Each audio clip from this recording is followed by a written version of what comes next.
নমস্কার বন্ধুরা, আশা করছি তোমরা সবাই ভালো আছো। দেখো, এটা স্কুলে টিফিন করে দিচ্ছি। একদিকে রান্না হচ্ছে আর একদিকে টিফিন করে নিচ্ছি। প্রত্যেক দিনই আমার টিফিনটা করে দিতে হয়।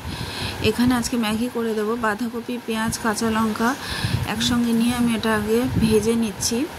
তারপরে একটু হলুদ, নুন দিয়ে দিলাম, দিয়ে ভেজে নিয়ে একটা ডিম দিয়ে দিচ্ছি এর মধ্যে।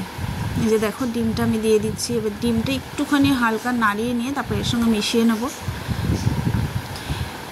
এর সঙ্গে আমি মিশিয়ে নিচ্ছি। এইভাবে ম্যাগি করে দিলে ছেলে ভালো খায়। এর সঙ্গে মিশিয়ে নিয়ে একটু নুন দিয়ে দিচ্ছি। যেহেতু ম্যাগি সেদ্ধ করার সময় একটু নুন দিয়েছি, ওই জন্য এখানটা আমি একটু কম নুন দিলাম।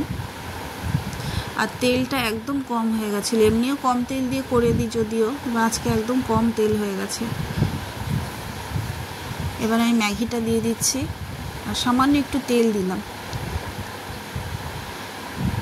ম্যাগিটা দিয়ে একটু ভালো করে নাড়িয়ে নিয়ে আমি একটু সস দিয়ে দেবো। তারপরে তার আগে আমি একটুখানি ম্যাগি মশলা দিয়ে নিচ্ছি। দুটো ম্যাগি ছিল, আমি একটা ম্যাগি মশলা দিলাম। দিয়ে একটু সস দিয়ে নেব। সস দিয়ে ওটাকে আবার ভালো করে মিশিয়ে নেব। একটু সস দিয়ে দিলাম, টমেটো সস দিয়ে দিলাম। ভালো করে মিশিয়ে আমি নামিয়ে নেব ছেলের জন্য। এটা ছেলে খুব ভালো খায়।